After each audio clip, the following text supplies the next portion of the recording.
Good afternoon, everybody. Tammy from Homesteading in the City with Tammy. Today we're in the kitchen and I wanted to talk about tips for preparing tomatoes to be processed. If that is something that interests you, stick around. So before we get started, I just wanted to welcome everybody to my YouTube channel.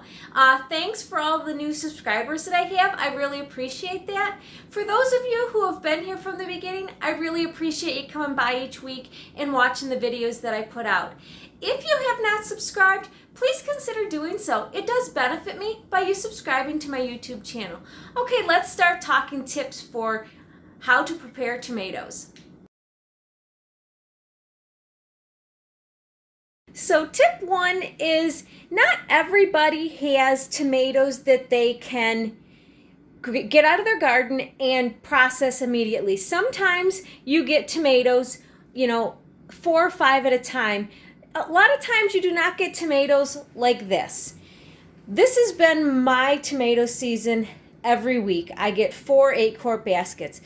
I don't have this problem this year, but last year I did have this problem, and I found a way to deal with it.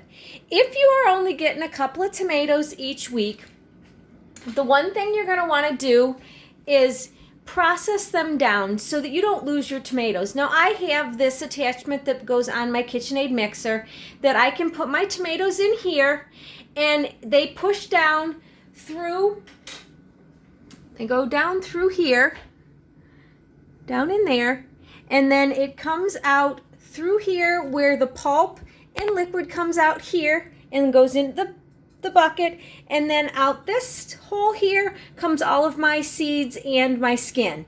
And that's how I get my tomatoes into a pulp. Once I do that, and if I only have like a 4-quart basket, I know in order to make a batch of sauce, I want at least 16 or more quarts of tomato pulp to cook down so that I can have one big batch of tomato sauce. And I know a 4-quart basket to me is not going to give me that much liquid. So what I do, I will do that, and then it'll about fill this bowl is all it'll do with the 4 quarts.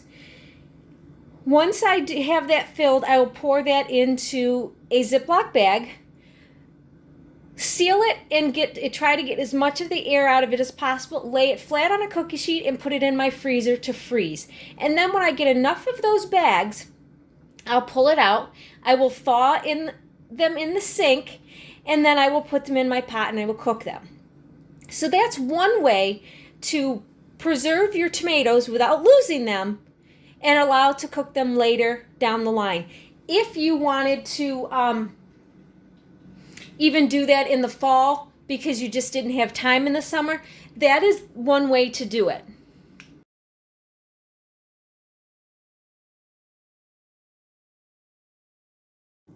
Okay, so the second tip that I have, what I would end up doing is you could just freeze those tomatoes whole in the freezer, in a freezer bag. So you just take your tomatoes, wash them, get the stems off of them, and then just stick them in a Ziploc bag and put them in the freezer.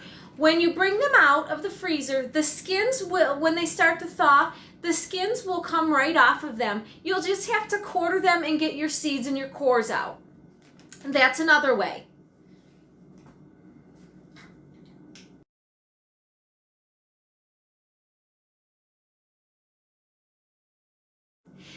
So tip 3 is very similar to tip 2.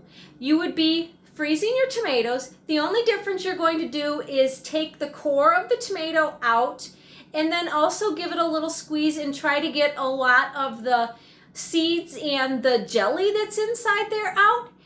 And then you're just going to stick them in the Ziploc bag. When you bring them out to thaw them, of course the skin will come right off, but the skin has also got a lot of nutrients in it, and it is actually pretty good and kind of thickening. If you want, you can just put all of that in a pot, cook it down. When it gets to cook down, you can take your hand mixer and go in the pot and blend it all together, and the skins will blend up and will be fine for eating. Or you can peel your skins off as they come off, put them in a dehydrator and dehydrate them and put them through the blender and make tomato powder, which is a thickening like a tomato paste that you can add to all of your sauces or stuff like that, or something for a tomato taste inside your soups and different things like that. So there's a couple of ways you can do all of that. Well, that is it for my tips and tricks on how to preserve tomatoes and prepare them for storing later to be used as processing. If you like this video, please give it a thumbs up, hit the notifications. If you have not subscribed, please consider doing so. It does benefit me by you subscribing to my YouTube channel.